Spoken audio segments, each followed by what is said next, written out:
شما فرض کنید که خدا جهانهای موازی، جهانهای مرکب و جهان بسته را به نام یونیورس ساخته یا خلق کرده. ببین فرض را بگیریم، اگر درست است یا نادرست این فرض را میگیریم. در جهانی که ما زندگی میکنیم به نام یونیورس یاد میشه. زیادتر از میلیاردها میلیارد کهکشان وجود داره که کهکشان ما در برابر اونها به اندازه یک دانه نخود هست. خدایی که این عظمت را خلق میکنه میآید کتابی را به زبان عربی میفرسته، بعد در این کتاب مشکلات جنسی تخت خواب پیامبر خودش را حل میکنه. این کتاب میتونه از جانب خدایی باشه که مولتیورس، جهانهای مرکب را ساخته، بعد میاد در تخت خواب پیامبر خود مداخله میکنه. این خدا خودش را به این اندازه کوچک میسازه، مسائل جنسی پیامبر خودش را حل میکنه.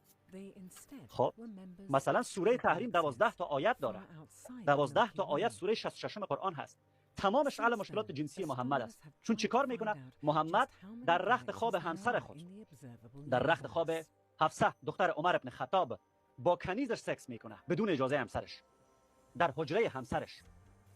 بعد همسرش برمیگرده محمد را در خانه خود با کنیز خود گیر میکنه. برش میگه یا محمد در خانه ما اومدی با کنیزم سکس میکنی؟ میگه این راز را به کس نگو، این راز را به کس نگو. ما دیگه با این زن سکس نمیکنم. با ماریه قبطیه که بعدن این ماریا زنش میشه. اول کنیزش بود، برده جنسیش بود. بعد چی کار میکنه؟ خب چون نوبت از عایشه می باشه، افسر میره به عایشه میگه که در نوبت خواب تو آمده با کنیز ما در اتاق ما سکس میکنه. بعد عایشه وقتی خبر میشه کوشش میکنن که این دو زن محمد را معرفی کنن. محمد را معرفی میکنه که محمد چی کاره هست. بعد الله چی کار میکنه؟ میگه انت توب الی الله فقط سقط قلوبکم. اگر شما دو زن توبه کنین برایتان بهتر است، چون قلبهایتان گمراه شد. جرم این دو زن چی بوده؟ محمد را با کنیز خود در اتاق خود گیر کرده بودن در حالت رابطه جنسی. الله میاد پشتیبانی از یک رابطه نامشروع پیامبر خود میکنه و دو زن را میگه شما توبه کنین. این خدا هست که کتاب فرستاده برای پیامبر خود و برای هدایت مؤمنین. اگر امروز یک مرد مسلمان همسرش از خانه خارج شود، زنی را بیاره در رخت خواب همسر خود همراهش رابطه جنسی کنه، زنی که نکاح نداره همراه این مرد مسلمان، همسرش نیست، همسر دومش هم نیست، به نام برده جنسی خریداری کنه بیاره و مشغول سکس باشه و همسرش این مرد مسلمان را دستگیر کنه، آیا این مرد مسلمان زنا کرده نکرده؟ زنا کرده. وقتی پیامبر چنین عملی را مرتکب میشه، چرا الله کمکش میکنه؟ نمیگه ای پیامبر کار بدی را مرتکب شدی، باید توبه کنی تا من تو را ببخشم. نمیگه باید زنهای توبه کنن. زنها را مجبور به توبه کردن میکنه.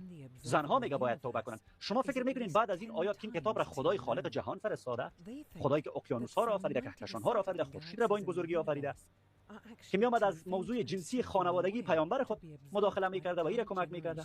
پیامبری که نمیتونست مسائل رخت خواب خودش را حل کنه، چگونه امروز بشر را هدایت میکنه؟ مشکلات رخت خواب خود با همسر خود حل کردن نمیدونست. مشکلات رخت خواب خودش را. خدای متعال در سوره حشر آیه 5 میگه درخت دشمن را ببرید. خدایی که دشمن اکوسیستم هست، خدایی که دشمن طبیعت هست، میتونه خالق جهان باشه و کتاب بفرسته به این شکل. خدای مسلمانان در قرآن در سوره نساء آیه 24 میگه که بر زنان کافر تجاوز کنید.